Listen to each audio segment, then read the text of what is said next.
পলাশ গালে আবার লাল লাল কি মেখেছে কেন? আজকাল তো মেয়েরা মাখিয়ে।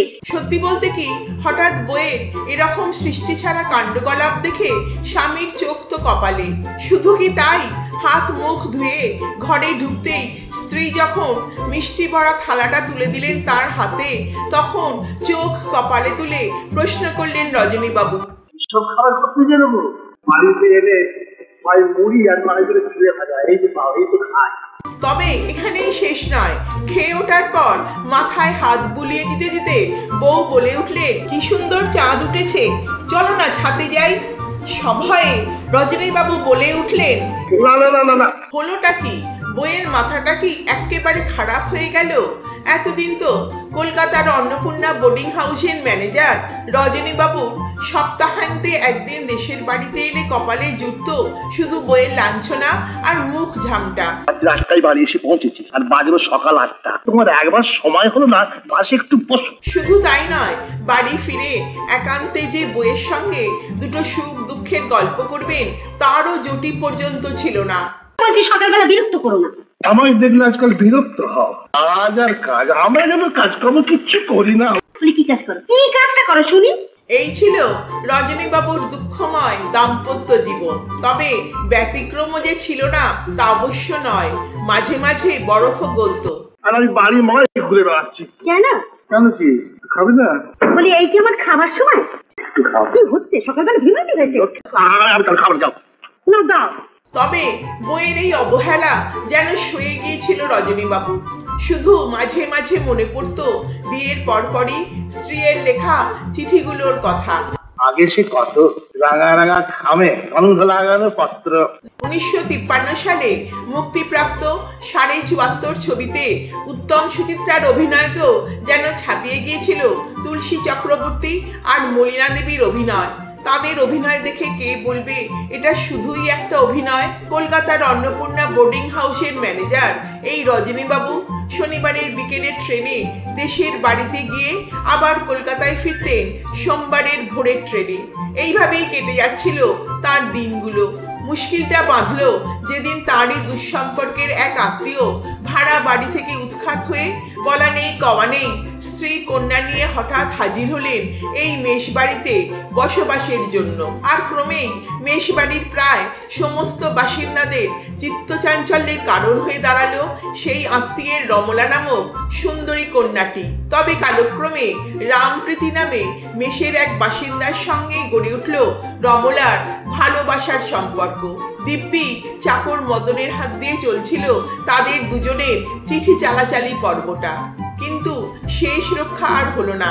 একদিন তককে তককে থাকা কেদার আর তার সাঙ্গপাঙ্গদের হাতে ধরা পড়ল রামপ্রীতিকে লেখা রমলার চিঠি সমেত চাকর মদন। রজনীবাবু তখন বাড়ি যাওয়ার জন্য ট্রেন ধরতে ছুটছেন। হঠাৎ কেদার এসে দাঁড়ালো পথ রোধ করে।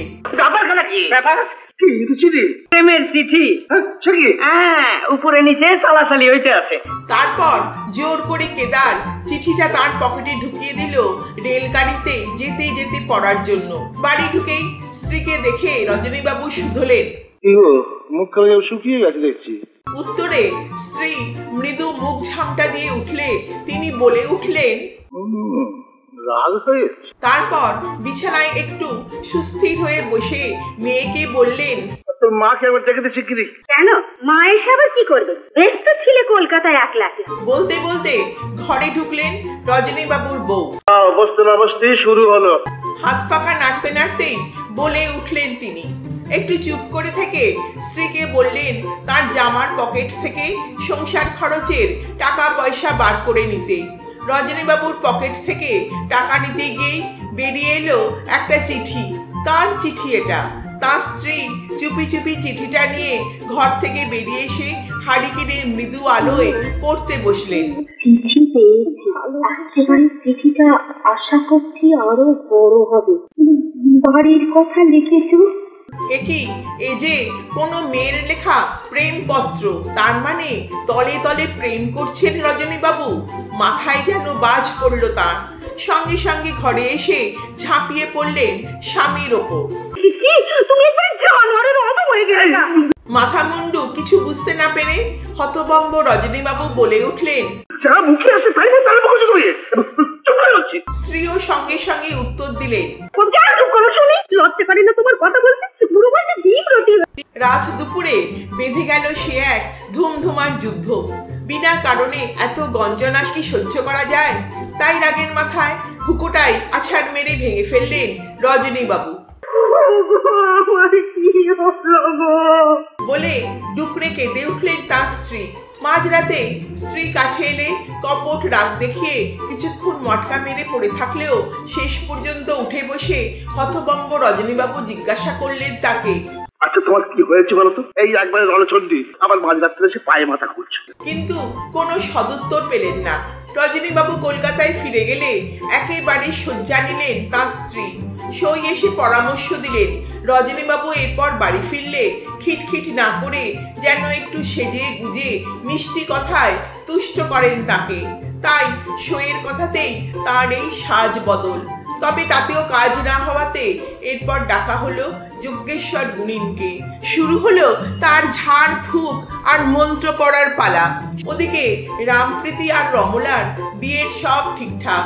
12ই অঘ্রাণ মেষ বাড়িতেই বসবে দুজনের বিবাহ বাসর। আর রজনীবাবু এই বিয়ের একাধারে বরকর্তা বনাম কন্যাকর্তা। তাঁরই তত্ত্বাবধানে শুরু হলো মেষ বাড়ির ছাদে প্যান্ডেল বাঁধার পালা। ওদিকে রজনীবাবু স্ত্রীর কানেও গেল খবরটা, মেষ বাড়িতে মেরাপ বাঁধা হয়েছে। আবার কার বিয়ে হচ্ছে দিদি?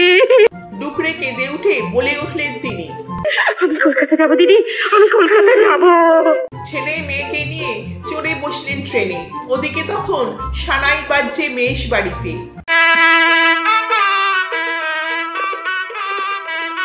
বরকর্তা বনাম কনেকর্তা হবার সুবাদে গলায় দুটো রজনীগন্ধার মালা পরে ঘুরে ঘুরে তদারকি করছেন রজনীবাবু। বিয়ে বাড়ি একেবারে জমজমাট। শুরু হয়ে গেছে বিবাহ অনুষ্ঠানও। হঠাৎই একটা টাঙ্গা এসে থামলো মেষ বাড়ির দরজায়। আর সেই টাঙ্গা থেকে রজনীবাবুর স্ত্রী মদনকে সামনে পেয়ে প্রশ্ন করলেন, বলি তোর বাবু কোথায়? তারপর ভিড় ঠেলে সিঁড়ি বেয়ে উঠতে উঠতে বলতে লাগলেন, রজনীবাবু বউকে এই মেষ বাড়িতে রণরঙ্গিনীর মতো আসতে দেখে বলে এগিয়ে আসতেই তাকে দেখে তার স্ত্রী